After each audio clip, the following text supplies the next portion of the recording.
Are you co-parenting with a narcissist? Experts talk about how victims of abuse are experiencing cognitive dissonance towards their abusers, but what about the kids? Here's 7 things to watch out for if your child is experiencing cognitive dissonance about their abusive or narcissistic parent.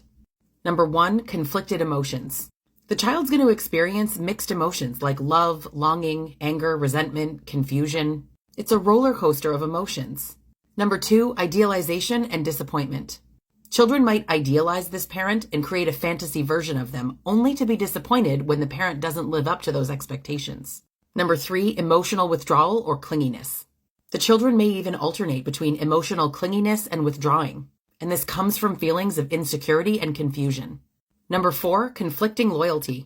Kids may feel torn between their loyalty to the absent parent and the healthy parent. Narcissistic and emotionally abusive parents are all about that loyalty bind. Number 5, acting out or regression.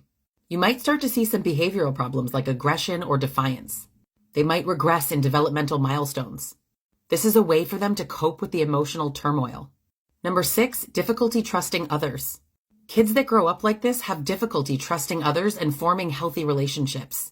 Kids that grow up like this often have trust issues or difficulty forming healthy attachments. And it makes sense because of the inconsistency or abusive behaviors that they experience. And lastly, number 7, emotional numbing or denial. Some children just try to suppress their emotions or deny them altogether. It's a defense mechanism to avoid that emotional pain. So obviously the most important part, right? What can we do about it as parents? How do you help your kids? Number 1, validate your child's feelings. Number 2, watch the webinar called Emotionally Bulletproof Kids. Number 3, provide a stable environment for them. Number 4, encourage open communication. Number 5, use age-appropriate explanations. Number 6, if you're able, seek professional help. And lastly, be and foster positive role models. I hosted a webinar called Emotionally Bulletproof Kids, How to Raise Strong and Confident Kids Amongst Chaos.